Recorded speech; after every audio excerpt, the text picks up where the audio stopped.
In the heart of eastern Nigeria lies the serene village of Umudim, enveloped by vibrant greenery and the harmonious sound of nature.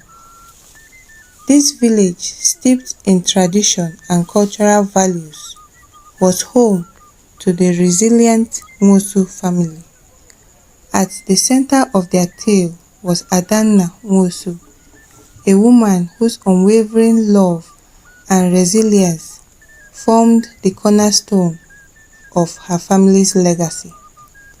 Adanna, a woman of remarkable strength and grace, had long yearned for the laughter of a child to fill her humble abode. Despite her relentless prayers and fervent desires, the pitter-patter of little feet remained an elusive melody. The weight of infertility bore heavily on her spirit, testing her faith and resolve. Each passing year etched deeper lines of longing and despair on her countenance as the whispers of the villagers grew louder, casting shadows of doubt and pity upon her. After many years of heartache, Adanna's prayers were finally answered. Amidst the joyous celebrations of the village, a son was born to the Nwosu family. Adanna's heart overflowed with an all-encompassing love that knew no bounds. She vowed to shield him from the harshness of the world, her love for him blinding her to any shortcomings. As young Chima grew, so did his propensity for mischief and defiance. Adanna, ensnared in the cocoon of her love, turned a blind eye to his misdeeds, shielding him from his father's attempts at discipline. One certain day, Adanna prepared a delicious pot of ofe onugbu for her husband with azu mangala in it, and left it in the pot for the arrival of her husband from work.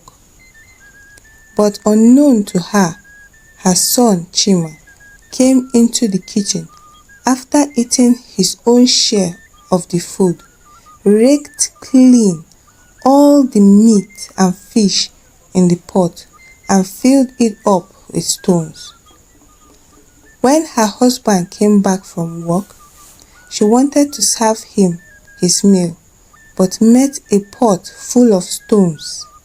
She shouted out of astonishment and lamented to her husband, "My husband, we have been robbed."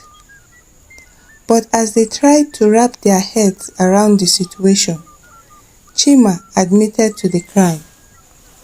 As his father wanted to scold and discipline him for the act, Adanna quickly rushed to defend her son, yelling, "Leave my son alone, no. He is my one and only eye I used to see. He has done no wrong. Please leave him alone for me." Her unwavering protection only nurtured the seed of arrogance and entitlement within her son. As Chima matured, negative influences from his peers lured him onto the thorny path of wrongdoing. He began to mistreat and disrespect not only his parents, but also the villagers who once celebrated his birth. His actions sowed seeds of discord within the close-knit community, straining the fabric of trust and kinship. Chima had a gambling addiction that led him into a lot of debt. He joined a secretive gambling ring and ended up owing a significant amount of money. Chima's life started to fall apart as he faced mounting debts and constant threats from creditors. In a bid to get out of this debt, Chima got himself involved in a robbery and they were eventually caught. According to the constitution of the village, punishment for robbery was condemnation by stoning. Being a convicted criminal, tied up and sentenced to condemnation by stoning, he cried and asked for one last wish, that his mother come close to him so that he might bid her farewell properly.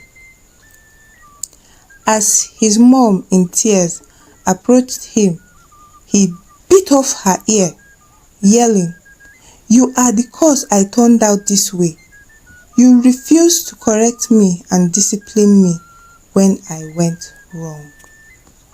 And so, the story of Adanna Nwosu, who loved her son so much and spoiled him, became a legendary tale to younger generations that correction and discipline are important in the life of a child.